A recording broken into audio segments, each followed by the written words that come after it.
कहीं लिखा, मैं किसी महफिल में गया था तो वहाँ हम लोग 3-4 कवि गए थे सर, तो वहाँ कुर्सी नहीं थी।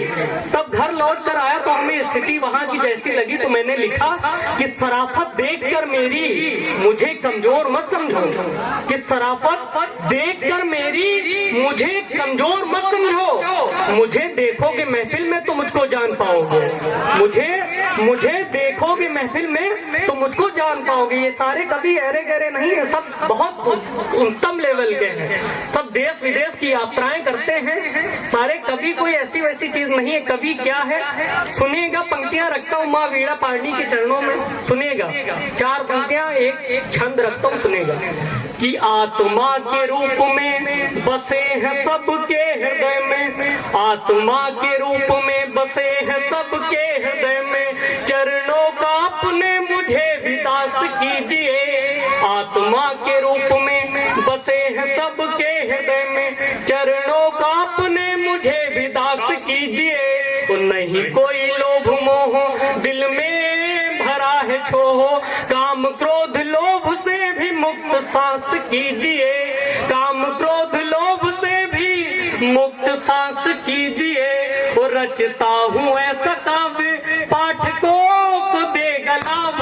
हम लोग केवल प्रेम नहीं लिखते हैं, ऐसा काव्य रचते हैं जो समाज को लाभ दे, कि रचता हूँ ऐसा काव्य पाठकों को देगा लाभ, पाठक को भय से व मुक्त त्रास कीजिए, वो जीवन को नया मोड़ दे सकूं मैं दम्भ छोड़, कि जीवन को नया मोड़ दे सकूं मैं दम्भ छोड़, रसना पे मेरी वाग दे विवास कीजिए, रसना पे मेरी वाग दे विवास कीजिए, रसना पे मेरी वाग दे विवास कीजिए। और माँ सरस्वती का आवाहन मंच पर हो चुका है, सुनेगा नारी शक्ति बैठी है। हमें लगता है कि आप लोग एक बार तालियां बजाकर जोरदार उत्साहवर्धन करें। हम भी लोग बड़ी दूर से आकर यहाँ आप लोगों को एक समाज के दर्पण से जोड़ना चाहते हैं, आप लोग को सुधारने का कार्य करने आए हैं। सुनिएगा माँ पर, बेटियों पर एक छंद रखता हूँ, सुनिएगा।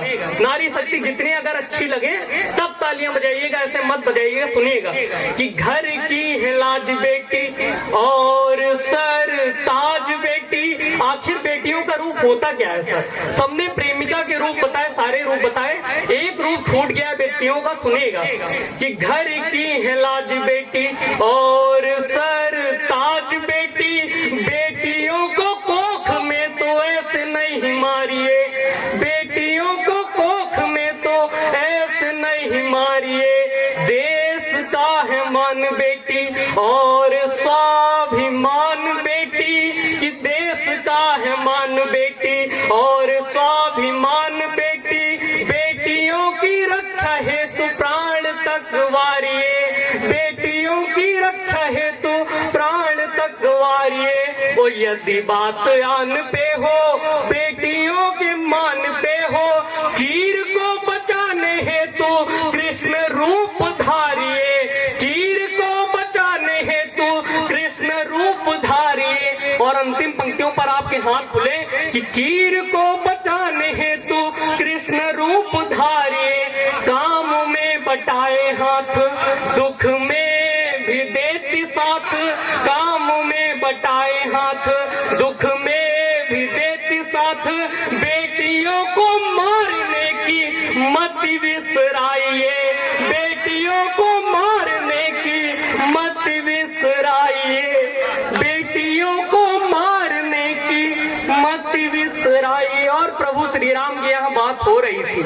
आखिर प्रभु श्री राम है क्या? एक छंद रखता हूँ, अंतिम छंद, सुनिएगा कि वाणी से विनीत हैं जो परम पुनीत हैं, जो वाणी से विनीत हैं जो परम पुनीत हैं, जो निष्पाप मोक्ष रूप दाता को प्रणाम है, निष्पाप मोक्ष रूप दाता को प्रणाम है। ब्रह्मा शंभु शेष जी के पूज्य हैं गणेश जी के, ब्रह्म शंभु शेष जी के पूज्य वो गणेश जी के, वेदों को धरे हैं नाथ धाता को प्रणाम है, वेदों को धरे हैं नाथ धाता को प्रणाम है। और क्या है प्रभु श्री राम राम, अंतिम दो पंक्तियां कि कुल में भी ज्येष्ठ हैं वो, रिपु में भी श्रेष्ठ हैं वो, करुणा की खान वाले भ्राता को प्रणाम है, करुणा की खान वाले भ्राता को प्रणाम है। वो दुखियों का कष्ट हरे, मनुज का रूप धरे, दुखियों का कष्ट हरे, मनुज का रूप धरे, अवध के राजा को विधाता को प्रणाम है, अवध के राजा को विधाता को प्रणाम है। बहुत बहुत धन्यवाद, बहुत